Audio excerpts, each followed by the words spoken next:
Welcome to the deep dive. Today, we're grabbing hold of a hefty stack of historical accounts and excerpts.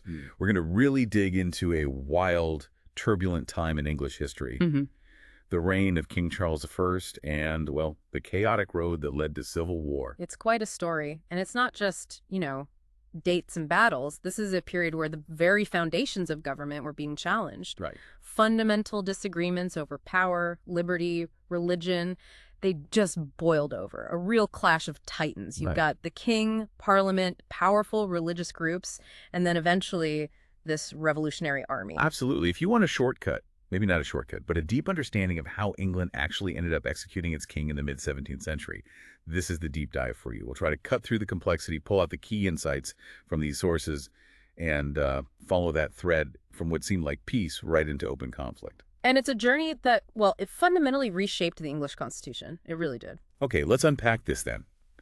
We start naturally with the early days of Charles I on the throne. He becomes king in 1625, and right away, he's in a bit of a bind. Money. Money, he needed supply, which is basically Parliament granting funds for a war he was already involved in. And our sources, interestingly, describe his very first Parliament as initially full of, quote, simplicity and cordiality. Sounds promising, right? Initially, maybe, but that didn't last long.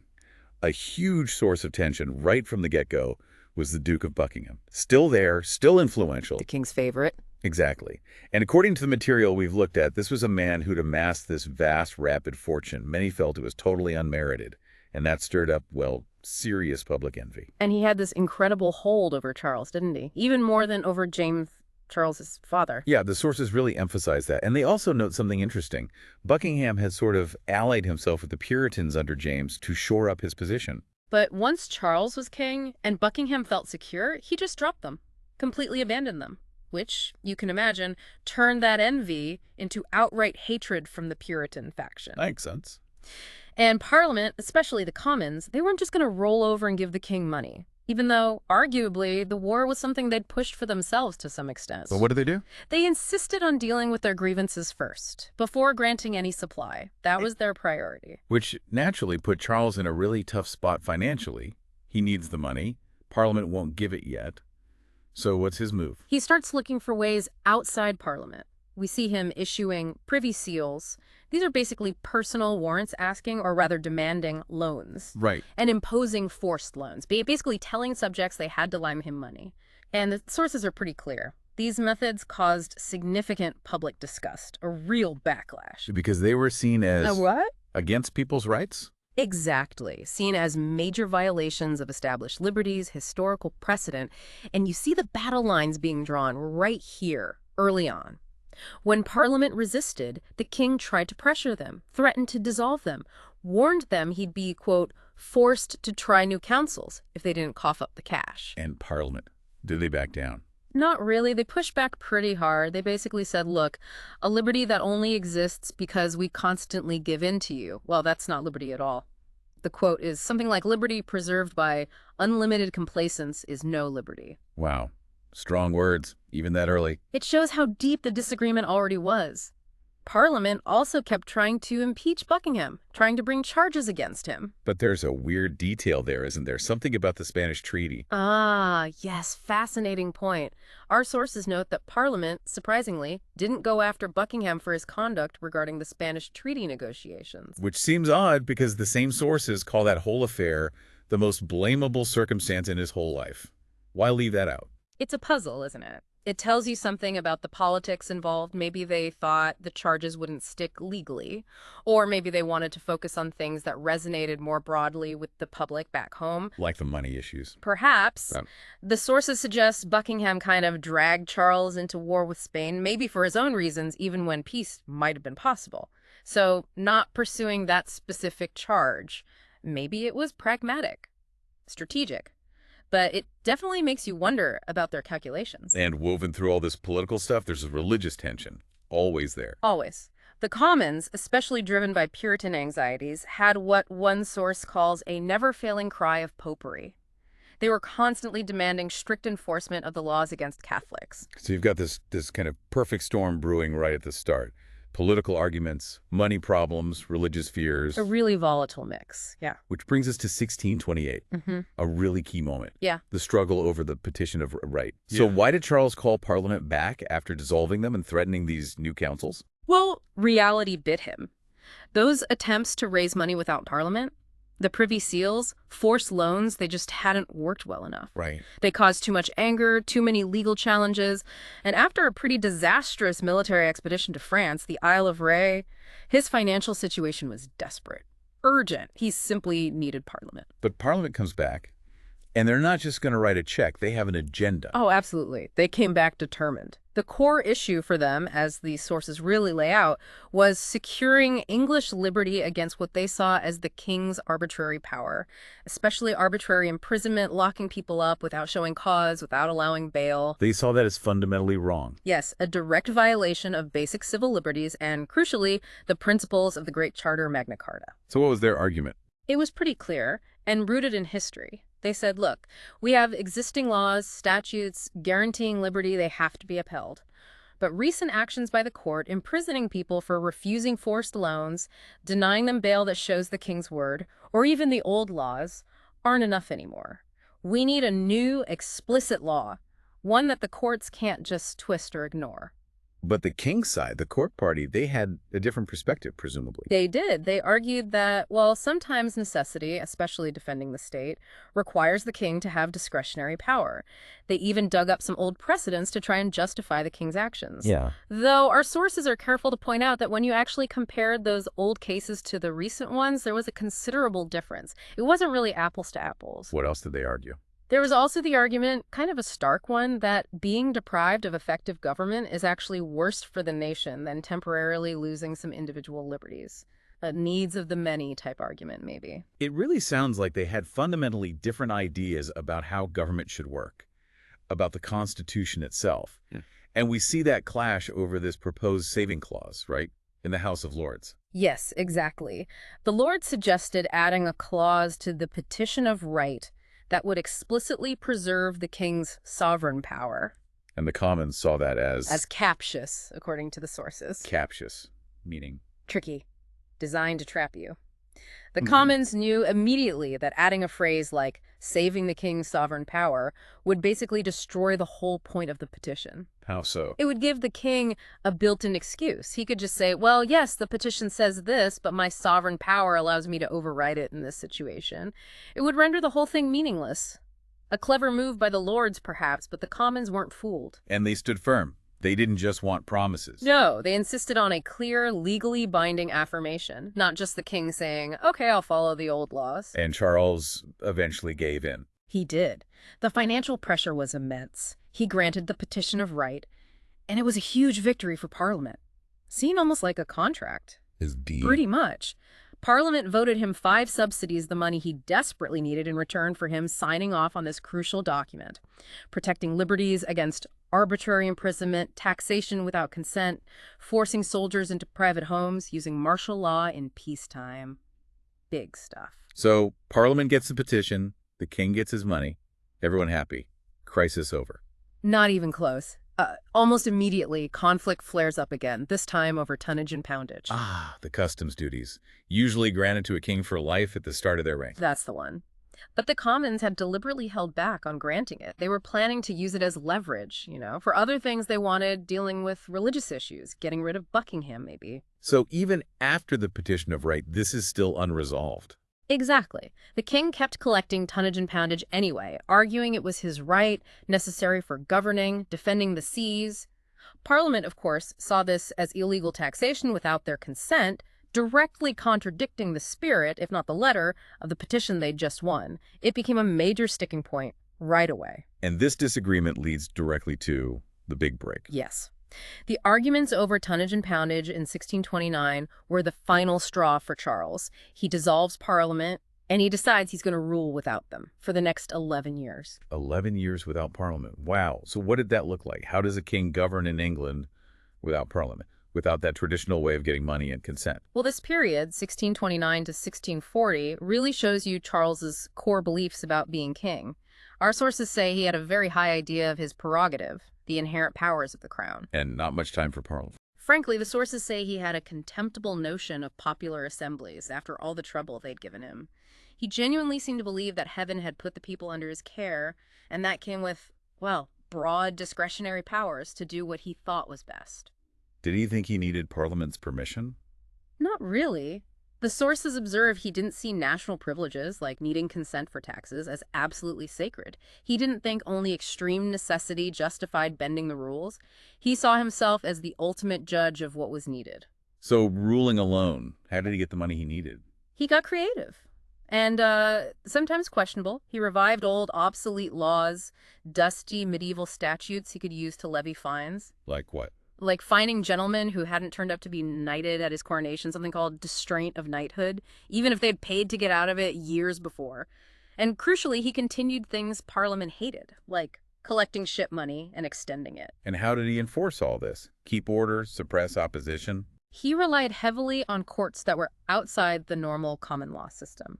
The Star Chamber for political offenses, and the High Commission for religious ones. These were powerful courts. Very powerful.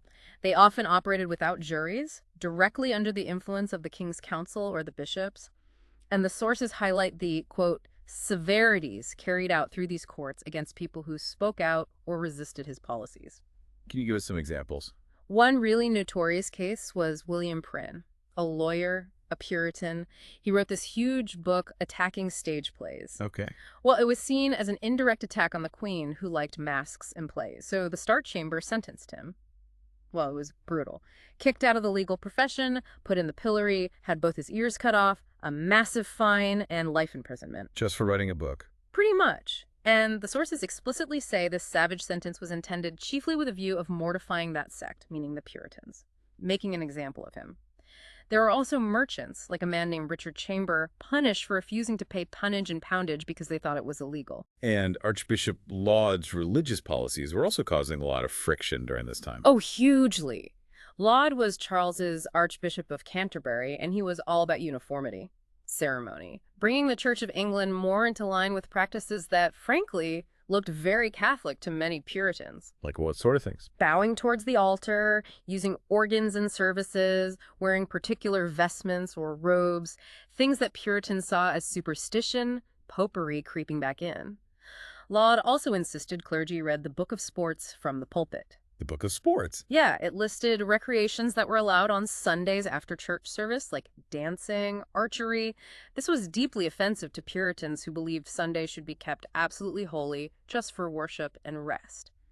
These policies just widened the gap massively between the King's Church and the Puritans, fueled those fears of a return to Catholicism. Did the Vatican see an opportunity there? Apparently so. The sources mention that Rome had hopes for England maybe returning to the fold, and even offered Laud a cardinal's hat, which he refused. And what was the role of the clergy under Laud, more generally? Well, they certainly talked up the king's authority, saw the bishops and the monarchy as naturally supporting each other. No bishop, no king was the idea.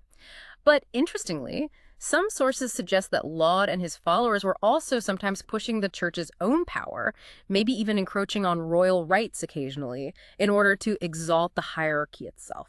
It wasn't always just about the king. Now, ship money. That became maybe the most famous symbol of this whole period of personal rule, didn't it? Absolutely. It was originally a tax just on coastal towns, just in wartime, to fund the Navy. Charles brought it back, but then he extended it to all counties, inland too, and levied it in peacetime, year after year. How did he justify that? National defense. Said it was needed against pirates, against the Dutch or French navies. To test the legality, he put a specific question to his judges. Which was? Basically, in an emergency, can the king impose this tax on everyone? And crucially, is the king the sole judge of whether that emergency exists? And the judges? They agreed, with, as the source puts it, great complacence, basically rubber-stamped it. So legally, it was okay? On the surface, maybe, but it made a lot of people deeply uneasy. The real flashpoint came with John Hampden. Right, the famous case. A wealthy gentleman landowner. He was assessed a pretty small amount of ship money, just 20 shillings. But he refused to pay it on principle, took it to court. And he lost the case, didn't he? But it still had a massive impact. Exactly right. He lost the legal battle, narrowly, but his defiance and the public trial that followed, it, quote, roused the people from their lethargy, according to our sources. It became this huge public debate that really hammered home the threat many felt to their property rights and liberties. So even in losing, Hampden kind of won in the court of public opinion. It showed this wasn't just a dry legal issue, it hit a nerve across the country. So even if things seemed quiet on the surface during those 11 years, no parliament shouting underneath, resentment was definitely building. That's the picture the sources paint. Yes, there might have been some economic prosperity, but the way Charles raised money, the way he enforced order through those prerogative courts, it created this deep dissatisfaction, a growing feeling that fundamental English liberties were under threat. And this simmering pot eventually boils over because of Scotland, around 1637. Precisely. Charles, maybe feeling a bit too confident after ruling England alone for years, decided to impose a new prayer book, a new Anglican-style liturgy on the Church of Scotland. Which is Presbyterian. Exactly. Very different structure, different theology. And the Scots reacted. Well, violently. There were riots. The Covenanters, who were sworn to defend their Presbyterian church, saw this as a direct attack, a step towards forcing popery on them. They were fiercely determined to resist. And the Scottish church leadership, the General Assembly, they challenged the king directly. They did. They put it in really stark terms. Effectively asked, who's in charge here, Christ or the king? They asserted the church's supremacy in spiritual matters, directly challenging the king's authority over religion in Scotland, which meant, suddenly, if Charles wanted to push this through or even just maintain his authority there, he'd need force, military force. Which leads to the bishops' wars. But Charles needs an army for that, and after 11 years without parliamentary grants. He's broke. He doesn't have a reliable, well-funded army. He tried to scrape one together, but it wasn't really up to the job. The Scots were organized and motivated. So he's stuck. Completely stuck. The invincible necessity, as the sources call it, of needing money and troops for this Scottish war finally forced his hand. After 11 years, he had no choice. He had to summon an English parliament. First, he calls what we now know as the Short Parliament, April 1640. Yes, but it lived up to its name. Lasted only about 3 weeks. Why? Because it did exactly what the previous parliaments had done. Focused on grievances. Immediately. Instead of just granting money for the Scottish War, they wanted to talk about everything that had happened over the last 11 years. Charles, frustrated again, just dissolved it. Quickly. But dissolving Parliament didn't make the Scottish problem go away. Nope. In fact, it got worse. The Scots, seeing the king was weak and didn't have solid support in England, actually invaded northern England, occupied counties like Northumberland and Durham. So now he really needs money, not just to fight them, but to pay them off. Exactly. This second crisis, even more pressing, forced his hand completely. Again, invincible necessity. He had to call another parliament. This one met in November 1640. And this one would become known as the Long Parliament, convened under pretty dramatic circumstances. Extremely dramatic. You've got a Scottish army sitting in the north of England, demanding daily payments. The king's finances are in ruins. He's borrowing desperately from ministers, from courtiers. The queen even pawned her jewels. And Parliament, when it meets, well, they immediately focus on grievances again. But this time, crucially, the sources show they pretty much sided with the Scots. They saw the Scottish struggle against the king's religious policies as basically the same as their own fight. So the Long Parliament gets going, and they don't waste any time, do they? The sources paint a picture of a nation on edge. 30 years of growing disgust, the boundaries between the king's power and Parliament's rights totally unclear, and the king's main supports the church, the special courts seriously weakened in public opinion. Their first big move: go after the king's top advisors, the men they blame for the policies of the personal rule. Strafford and Laud. Thomas Wentworth, Earl of Strafford, who'd been running Ireland really effectively, if ruthlessly, and Archbishop Laud, both impeached by the Commons almost immediately. The charge, basically trying to overthrow the fundamental laws and constitution of England. Strafford was called back from Ireland to face trial. But proving treason against Strafford wasn't straightforward, was it? Under the existing laws. No, it was very tricky. Treason had specific legal definitions, usually involving direct acts against the king's person or levying war against him. The Commons struggled to make the charges fit, so they came up with this idea of accumulative treason. Accumulative treason? Yeah, the argument was, okay, maybe no single action Strafford took was technically treason on its own, But if you looked at all his actions together, his policies in Ireland, advice he gave the king, they accumulated into a treasonous design against the state, against the Constitution. Did Strafford defend himself well? Brilliantly, by all accounts. He was a formidable speaker and argued his case very effectively. But there was some key evidence used against him, something about notes from a council meeting. Ah, yes, the Vane notes. Sir Henry Vane the Younger had taken notes, or claimed to have taken notes, at a Privy Council meeting where Strafford allegedly advised the king that, having been refused supply by Parliament, he was now absolved from all rules of government and could use his Irish army to reduce this kingdom, meaning England. That sounds pretty damning. It was seized upon as proof of his evil intent. Even though there were questions about the notes themselves, how they were obtained, it was politically explosive. And when it looked like the impeachment trial might actually fail in the House of Lords, It's common switch tactics. they did. They went for a bill of attainder instead, which is basically Parliament passing a law declaring someone guilty of treason and condemning them to death, bypassing the need for a formal court conviction. And there was pressure from outside Parliament, too. Huge pressure. The sources talk about massive crowds surrounding Parliament day after day, shouting for justice against Strafford, calling him a great delinquent. This public anger, plus the discovery of a rather clumsy plot by some army officers, the Goring plot to potentially use force against Parliament, really ratcheted up the pressure. Which put the king in an impossible position over signing the attainder. Agonizing. Signing it meant sending his most loyal and effective minister to his death. He resisted, but under intense pressure from Parliament, the London crowds, even some of his own advisors, he eventually gave his assent. A decision that haunted him, and many saw as a terrible betrayal. So Strafford is executed, Laud is locked up in the Tower, Parliament moves fast to dismantle the whole machinery of the king's personal rule. Absolutely. The Commons, acting with what the sources call a mix of prudence and terror, careful planning but also intimidating opposition, just took apart the king's independent power base piece by piece. Declared ship money illegal, retroactively too. Abolished the Star Chamber and the High Commission, completely gone. That meant the king couldn't just issue proclamations and enforce them through those courts anymore. Took away the bishop's power base too. It was a massive assertion of Parliament's sole right to make laws. And they grabbed control of the money as well. You bet. They voted tonnage and poundage, but only for very short periods, just a few months at a time. To keep the king on a tight leash, financially dependent, they even ordered that money raised for troops shouldn't go to the king's treasury, but directly to commissioners they appointed.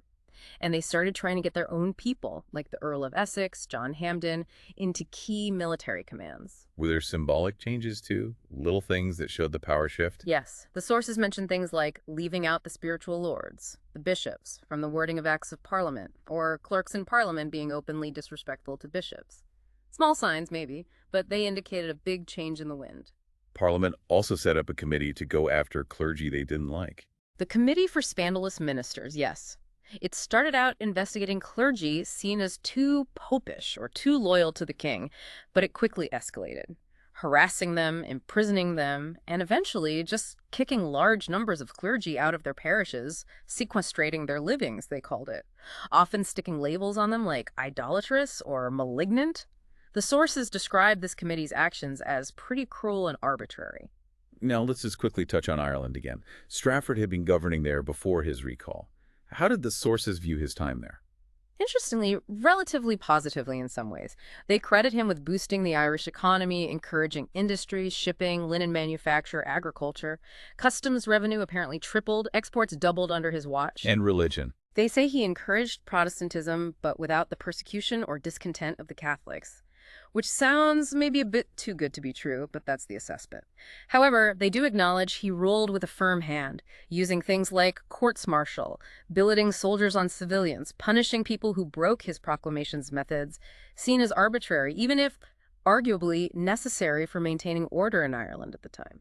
But then, in October 1641, just after Strafford is gone, this horrific rebellion breaks out in Ireland. Yes, a really terrible event.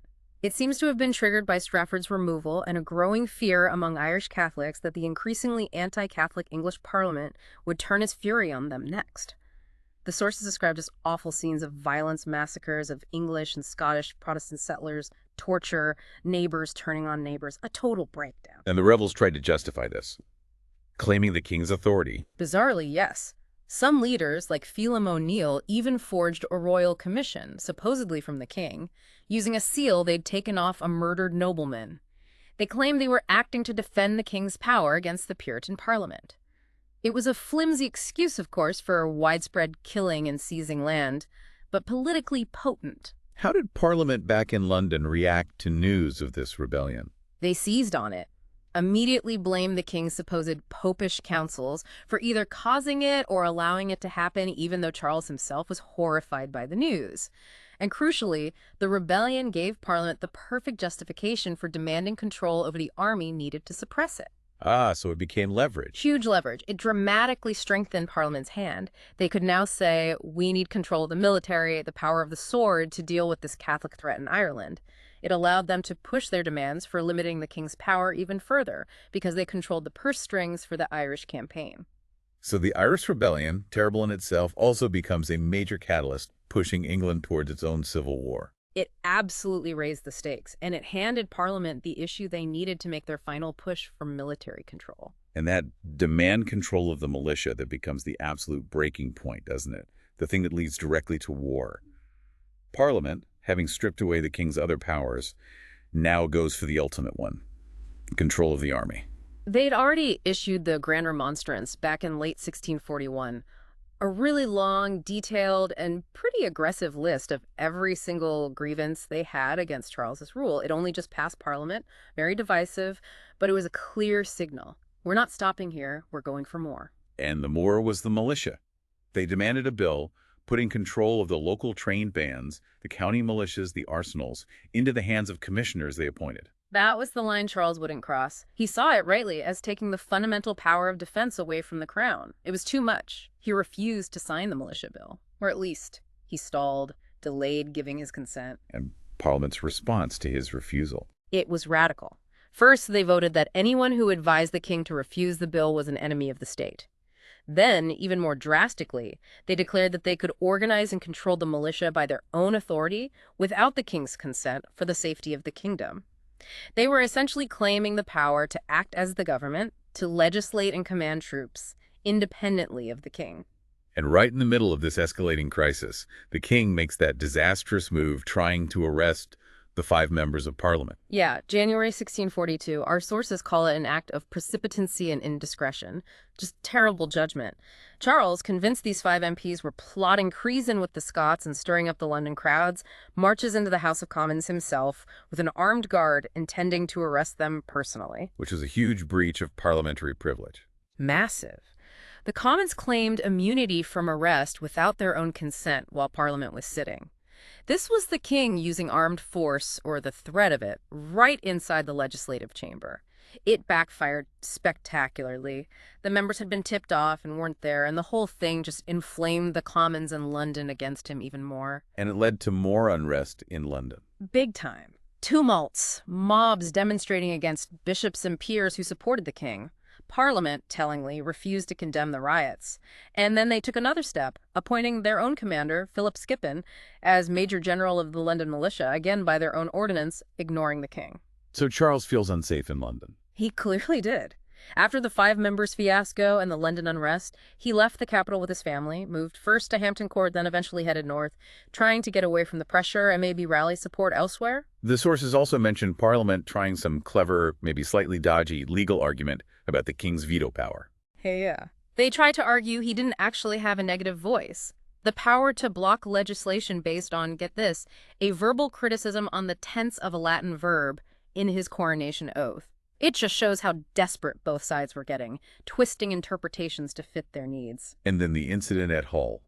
That really felt like the point of no return. Sir John Hotham. Parliament had appointed him governor of Hull, which was crucial because it held a massive arsenal of weapons left over from the Scottish Wars. The king rode up to Hull, needing those arms, and demanded entry. Just him in a small group. In Hotham. Refused him entry, shut the gates in the king's face. An armed subject denying the king access to a royal fortress. It was an open act of rebellion. And Parliament immediately backed Hotham up, justified his actions. That showed they were willing to use force to control key strategic points against the king. So by the summer of 1642, negotiations are dead, trust is gone. Both sides start raising armies for real. It's inevitable now. Parliament uses its London base, its financial clout, its control of the navy to levy troops. They start collecting money. People donate silver plate to be melted down. They appoint the Earl of Essex as their general. The king, meanwhile, is traveling the country trying to rally support, less prepared financially. And then, in August 1642, he raises his royal standard at Nottingham.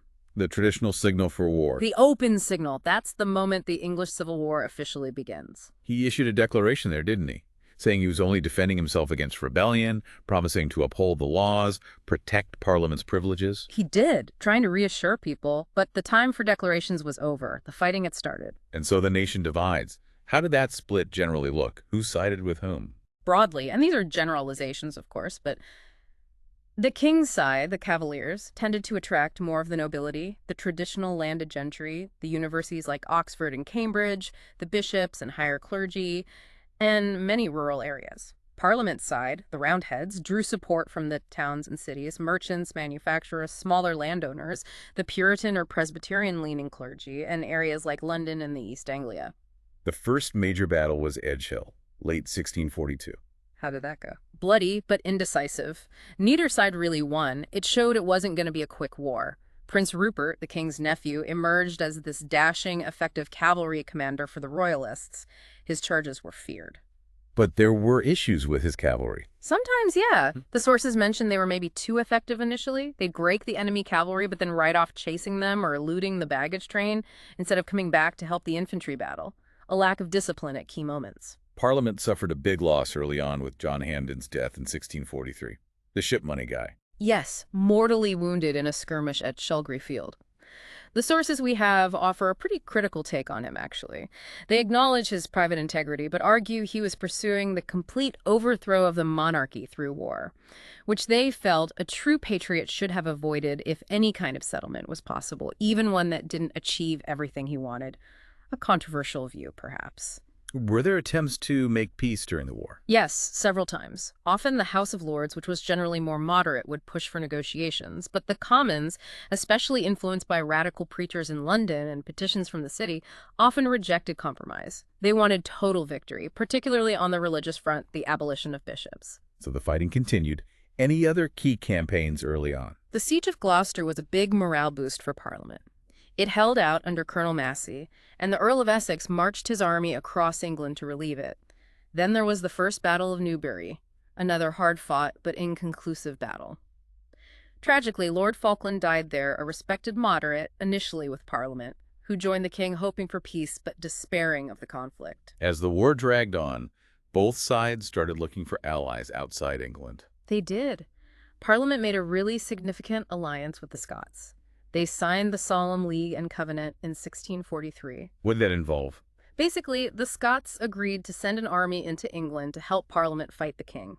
In return, Parliament promised religious reform in England and Ireland along Presbyterian lines, according to the example of the best reformed churches, was the phrase. The Scots took that to mean their system, Presbyterianism. The wording for England was maybe a little ambiguous, which would cause problems later. And the king looked for help, too, from Ireland. Yes, Charles negotiated a cessation, a sort of truce, with the Catholic Confederates in Ireland, hoping to free up English troops serving there and even bring Irish Catholic troops over to fight for him in England. This was hugely controversial. Given the recent Irish Rebellion and the anti-Catholic feeling in England, it damaged his reputation badly, seen by many as unforgivable. Now, within the parliamentarian side itself, a new force was emerging, wasn't it? The Independents? Yes, becoming increasingly influential, especially within the army. People like Oliver Cromwell, they were different from the Presbyterians who dominated Parliament. How so?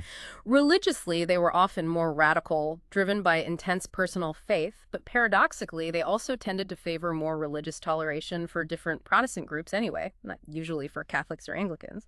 They distrusted rigid church hierarchies like Presbyterianism almost as much as they distrusted bishops. Politically, they were becoming more Republican, less interested in a settlement with the king. And this caused friction within the parliamentarian leadership. Definitely. Cromwell, for example, openly criticized the Earl of Manchester, a leading Presbyterian general, for being too cautious.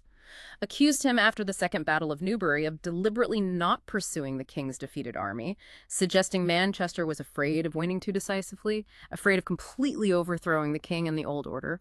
There were reports of Cromwell saying things privately like England would never be right until the Lords were gone. And these tensions fed into the creation of the new model army. Absolutely.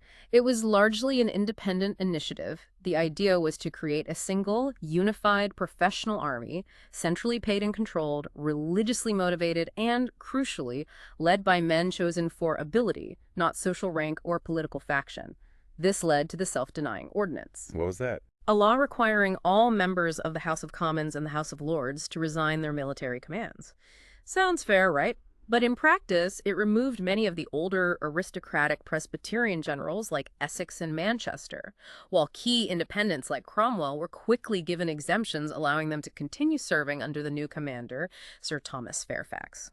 The sources even mention how fast days and sermons were used to build support for this new godly army. Was there another attempt at peace around this time? The Treaty of Uxbridge, 1645. Yes, commissioners from the king and parliament met. Charles seemed willing to concede quite a lot on political issues, militia control, appointments. But Parliament, pushed by the Presbyterians and their Scottish allies, insisted on the full abolition of bishops and establishing Presbyterianism nationwide. Charles wouldn't agree to that. He wouldn't completely abandon episcopacy or persecute Catholics. So, once again, the sources say religion was the fatal point. The talks collapsed. And in the middle of all this, Archbishop Laud, who'd been in the Tower for years, was finally executed. January 1645. Yes. Like Strafford, he was condemned by an ordinance of Parliament, essentially a bill of attainder, based on that idea of accumulative treason. Not a proper trial conviction. His execution showed the revolution was still radicalizing. Meanwhile, in Scotland, the royalist Marquis of Montrose was having some success. Incredible short-lived success. Montrose was a brilliant general for the king, raised an army, mostly Highlanders, and won a string of absolutely stunning victories against the Covenanter armies using speed and surprise. But his campaign couldn't be sustained. He was eventually defeated decisively at Philiphaugh. And the sources note the Covenanters treated the captured royalist soldiers, including women and children, with extreme brutality afterwards. But the really decisive battle of the war in England came in June 1645. Naseby. That was it. A total victory for Parliament's new model army under Fairfax and Cromwell. The king's main field army was shattered, his infantry mostly captured, artillery lost, baggage train taken, and crucially, they captured the king's personal letter cabinet. The famous cabinet, what was in it? Correspondence that proved Charles was secretly negotiating for help from foreign Catholic powers like France and the Pope, and making promises to the Irish Catholics in return for military aid. Parliament published these letters.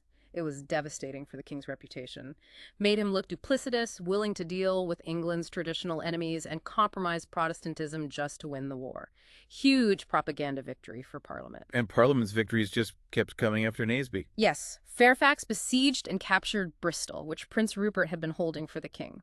The sources actually praise Fairfax for his humane treatment of the defeated royalist garrison there, contrasting it with Rupert's earlier harshness. By early 1646, was the war basically over for the king? Militarily, yes. The last significant royalist field army under Lord Astley was caught and defeated at Stow-on-the-Wold in March 1646.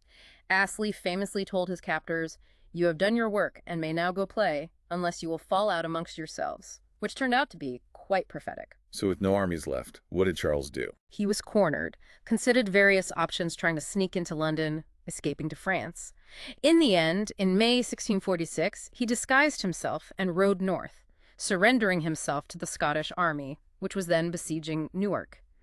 He probably hoped for better treatment from the Scots, or maybe to play them off against the English Parliament. How'd that work out? Not well for Charles. After months of negotiations, the Scots basically struck a deal with the English Parliament. Parliament agreed to pay the Scots a large sum for their army's expenses in England, £200,000 up front, more later, and in return, the Scots handed King Charles over to Parliament's commissioners in early 1647. Our sources and many historians call it, rather bluntly, an ignoble sale. So the king is now Parliament's prisoner. Where did they keep him? He was taken to Holdenby House in Northamptonshire, held there under pretty strict guard by Parliament's commissioners. And the sources mention a telling detail. They refused to let him have his own Anglican chaplains because those chaplains hadn't taken the Solemn League and Covenant. Shows how rigid the Presbyterian faction in Parliament still was on religion. And now the conflict shifts dramatically, doesn't it? Astley's prophecy starts coming true. It's no longer king versus parliament, but parliament versus its own army. Exactly. Parliament, mostly Presbyterian now, wanted to get rid of the new model army. It had done its job, won the war, but now it looked like a powerful, potentially radical political force. They tried to disband large parts of it without paying the soldiers their arrears of pay or tried to pack them off to fight in Ireland. And the army wasn't having it. Not at all. The soldiers, feeling they'd risked everything for Parliament and were now being cheated and dismissed, started to organize. They elected representatives from the ranks called agitators alongside the Council of Officers. They started petitioning Parliament, but not humbly. The sources say they petitioned with an imperious air, demanding their pay, indemnity for acts committed during the war, and asserting their right to have a say in the political settlement. And where was Cromwell in all this? Playing a very clever, very ambiguous game. Our sources call him a master of fraud and dissimulation, but also acknowledge his abilities. He seemed to move between Parliament and the army, sometimes acting as a mediator, sometimes seeming to champion the soldiers' cause, all while, arguably, consolidating his own influence and power base within the army. He was uniting different groups, religious radicals, disgruntled soldiers, ambitious officers for his own secret purposes, as one source puts it. The army eventually took direct action against Parliament. They did. When Parliament pushed harder to disband them, the army refused and started marching towards London. This show of force worked. Parliament backed down, repealed votes criticizing the army, even agreed to impeach some MPs the army objected to. And then came a really bold move. What was that? A junior officer, Cornet George Joyce, with a troop of cavalry, went to Holdenby House and seized the king from Parliament's custody, took him away, and put him under the army's control, almost certainly acting on orders, or at least hints, from senior army leaders, possibly Cromwell himself. So now the army has the king. What do they do with him? Surprisingly, they started negotiating with him directly. Cromwell and his son-in-law, Henry Ireton, drew up a set of proposals called the Heads of Proposals. And interestingly, the sources note these terms were actually more moderate in some ways than what Parliament had been offering. More moderate how? They still proposed limits on the king's power, regular parliaments, but they allowed for bishops to continue, though with reduced power, and offered much greater religious toleration for different Protestant groups than the Presbyterians wanted. They seemed to think they could strike a deal with Charles, maybe restore him as a kind of figurehead king under their influence.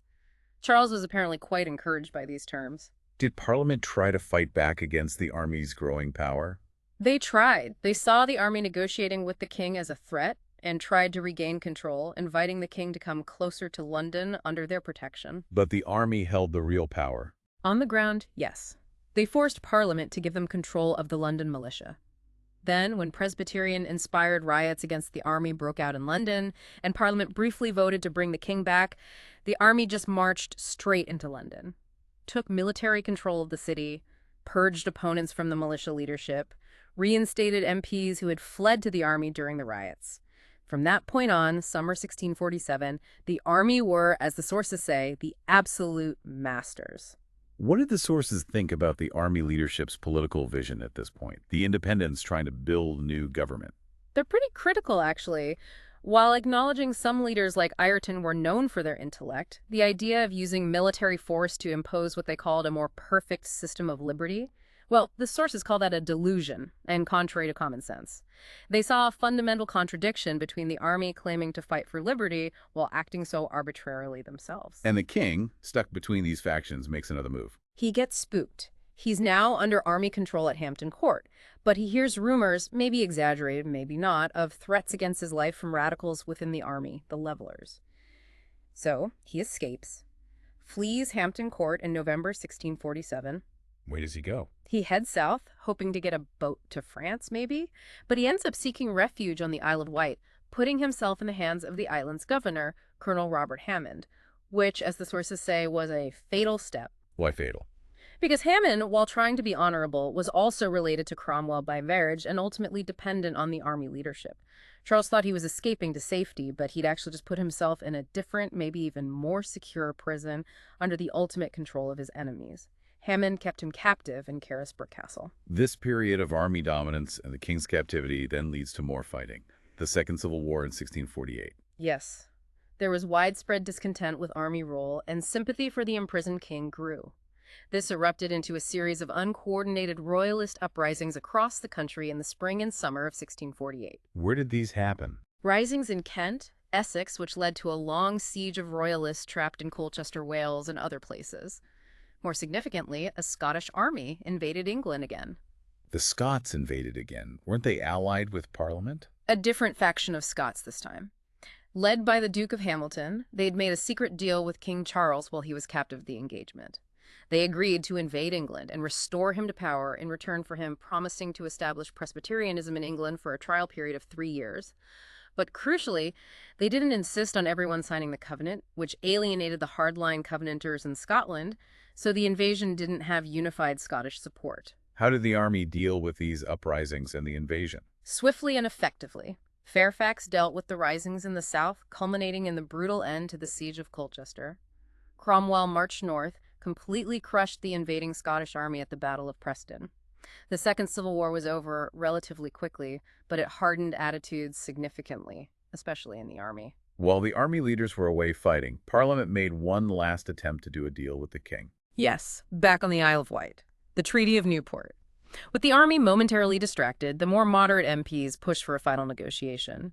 And Charles, perhaps sensing this was his last chance, conceded almost everything they asked for: control of the militia, Parliament appointing key officers, taking responsibility for war debts.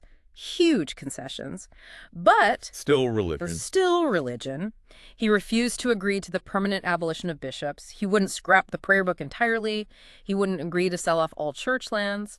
For Parliament, especially the Presbyterians bound by the covenant, this wasn't enough. For Charles, it was a step too far against his conscience and his coronation oath to defend the church. Once again, the sources stress, it was the fatal point. No deal. What was the army's reaction when they came back victorious from the Second Civil War and found Parliament still trying to negotiate? They were absolutely furious. They saw the Treaty of Newport as a complete betrayal. They'd just shed more blood to defeat the king again, and here was Parliament trying to restore him on terms they saw as weak and insecure. They marched back to London, determined to stop it. They issued a remonstrance demanding Parliament stop negotiating and instead bring the king, that man of blood, to justice. And when Parliament hesitated, the army acted.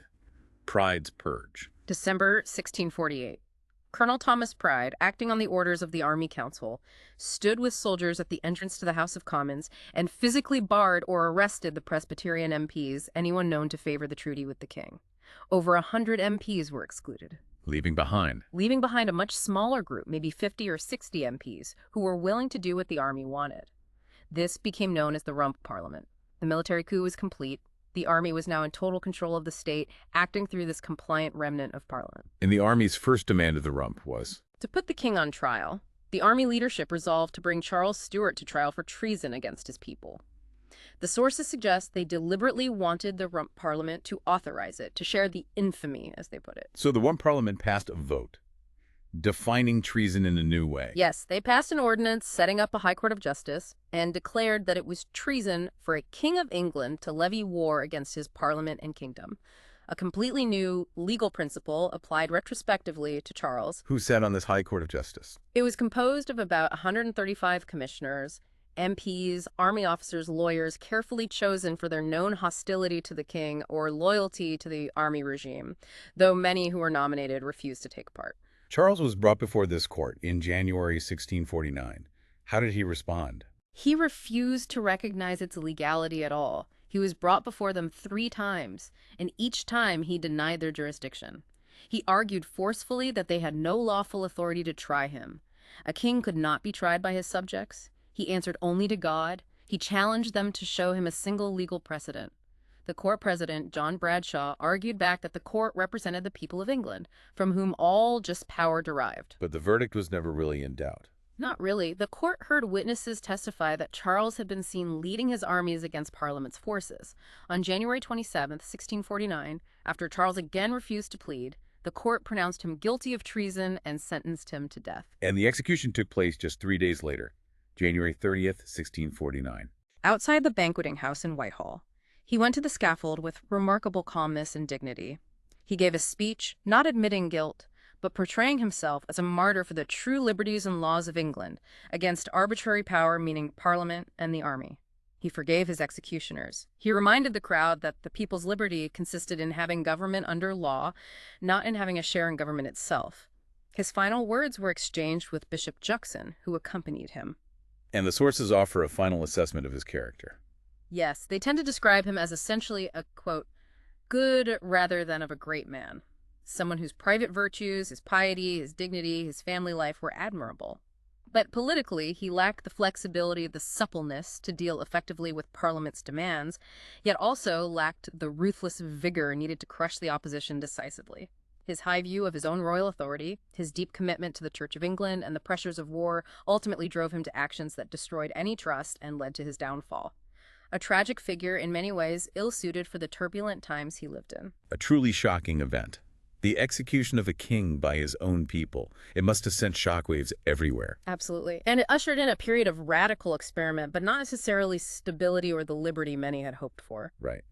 Which brings us to the aftermath. The decade from 1649 to 1660, the Commonwealth, the Protectorate, and eventually the Restoration. What happened immediately after the execution? Well, the Rump Parliament, now firmly under the army's thumb, moved quickly. They abolished the monarchy entirely, declared it unnecessary, burdensome, dangerous. They also abolished the House of Lords.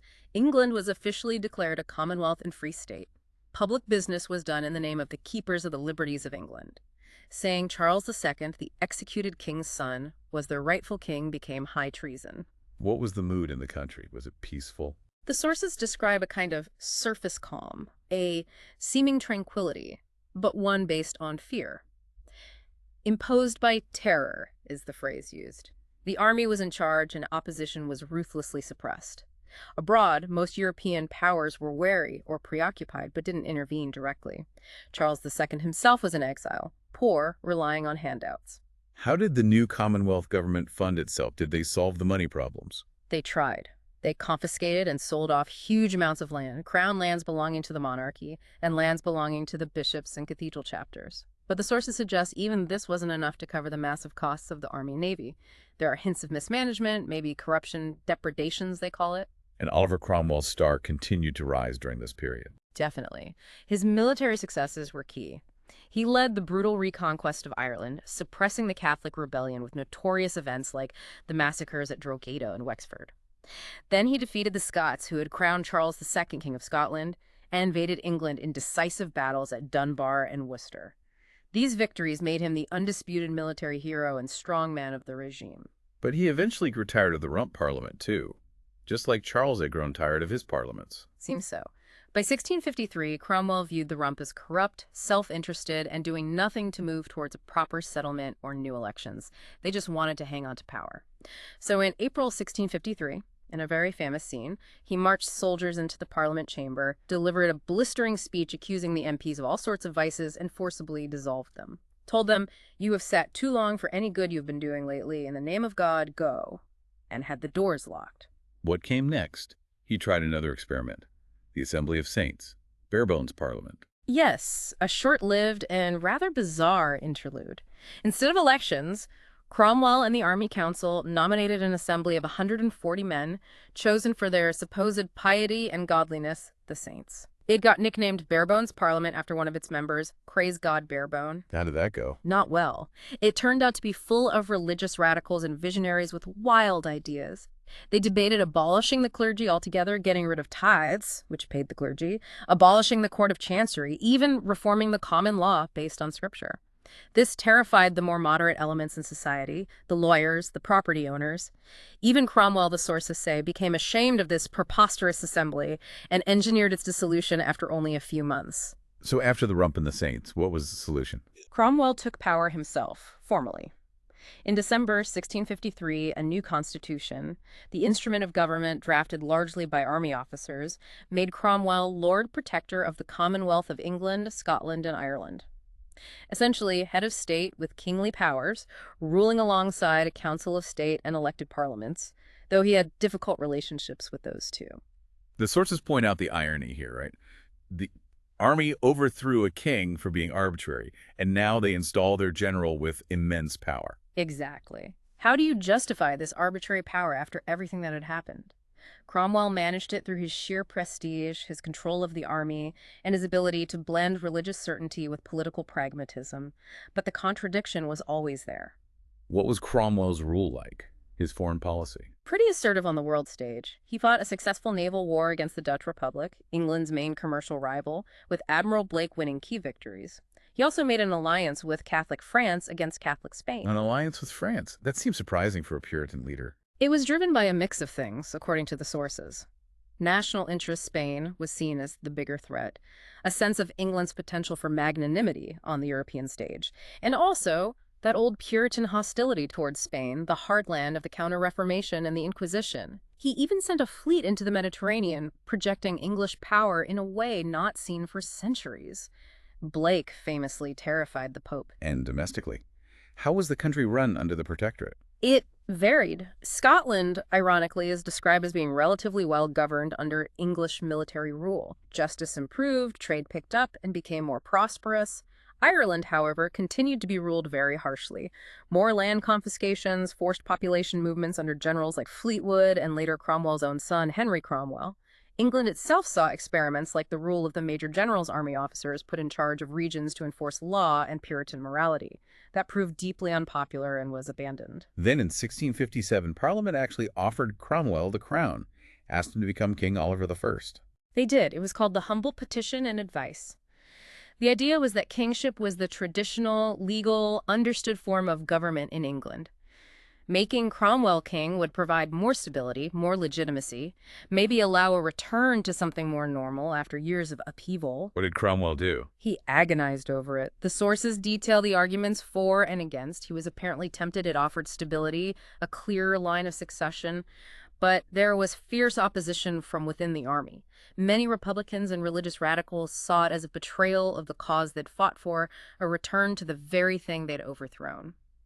After weeks of deliberation, Cromwell eventually refused the title of king, but he did accept most of the other constitutional changes in the Humble Petition, including the power to name his successor and the creation of an other house, a kind of nominated upper chamber like the Lords. For the end of his life, did Cromwell seem secure? The sources suggest the opposite.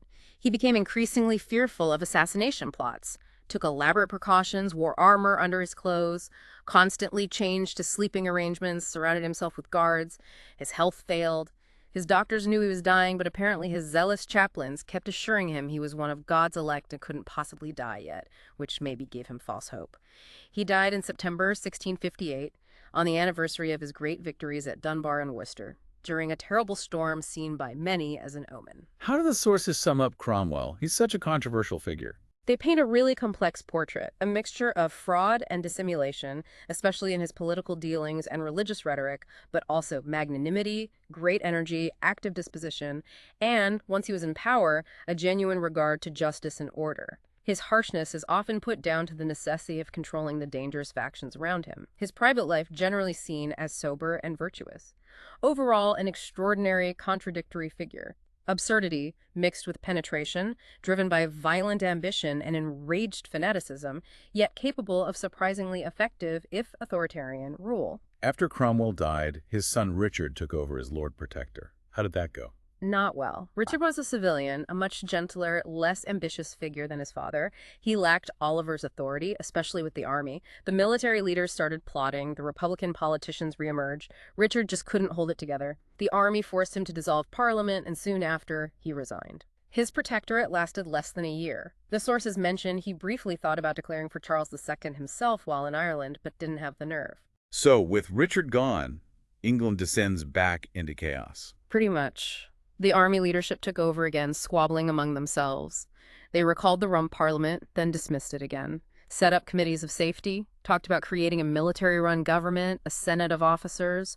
There was widespread fear across the country. People feared anarchy, endless military rule, what the sources call perpetual servitude beneath those sanctified robbers, meaning the radical sects and soldiers who seemed ready to overturn everything. And into this vacuum steps General George Monk. Yes. Monk had been Cromwell's commander in Scotland. He'd kept his army there, disciplined, loyal to him personally. He was cautious, kept his cards close to his chest, but had been secretly communicating with the exiled Charles II. Seeing the chaos in London and sensing the mood of the country was desperate for stability and a return to traditional government, he acted. He marched his army south from Scotland towards London. What was his stated aim? Initially, he was ambiguous, but once he reached London and assessed the situation, seeing the collapse of the army regime and the strength of public feeling, he made the decisive move. He declared his support for a free parliament, meaning a new parliament elected without the restrictions and purges of the past decade. And everyone knew what free parliament really meant. It was the signal everyone was waiting for. It meant the restoration of the monarchy, public opinion utterly exhausted by 20 years of war, revolution, instability, and military rule, swung massively behind the idea of bringing back the king. Elections were held for a new convention parliament, and despite attempts to exclude royalists, it was overwhelmingly dominated by men who wanted Charles II back. Monk managed the final negotiations, and in May 1660, Charles II returned from exile to huge public rejoicing. The Republic was over. Wow, what a journey. 20 years of upheaval ending right back where they started, in a way, with the king. But everything had changed. We've seen these fundamental arguments about power, liberty, religion just explode. It's an incredible demonstration of how deep constitutional disagreements, when mixed with religious passion and individual ambitions, can completely shatter an established order. And the sources really highlight how that struggle between king and parliament, even though it ended in restoration, permanently shaped the English Constitution. The questions raised, the precedents set, they didn't just disappear. It's also striking how critical the sources are of all sides at different points. The king's inflexibility, Parliament's extremism, the army's raw power grabs. It feels like the middle ground just got lost. That's a recurring theme. Extremes were everywhere affected, as one source puts it. Each faction, royalists, Presbyterians, independents, pursued their goals, often convinced that they were right, but resorting to methods that alienated others and ultimately proved unstable. And the role of individuals is just immense, isn't it? Charles I, Buckingham, Strafford, Laud, Hampden, Cromwell, Monk. Their personalities, their choices had such profound consequences, and also how unpredictable it all was. The Irish Rebellion happening when it did, the army developing its own political consciousness, Cromwell dying when he did, Monk making the move he made. Tiny hinges on which history turned. Absolutely. It shows history isn't some neat, predetermined path. It's shaped by contingency, by human action and reaction, often with completely unintended results. This whole deep dive just hammers home that history is rarely simple. It's complex, it's messy, full of conflicting views, and the unpredictable nature of people in power. And understanding this period, this struggle, really helps you grasp the origins of so many ideas about government, authority, and liberty that are still debated today, especially in the English-speaking world. So the final thought for you, listening. We've just walked through this intense, centuries-old battle over who holds power, what rights people have, how faith shapes politics. Thinking about those struggles between the executive and the legislature, between state authority and individual freedom, between deeply held conflicting beliefs, how do those historical fault lines echo, or maybe even shape, the divisions and debates we see all around us in our own world today? Something to chew on.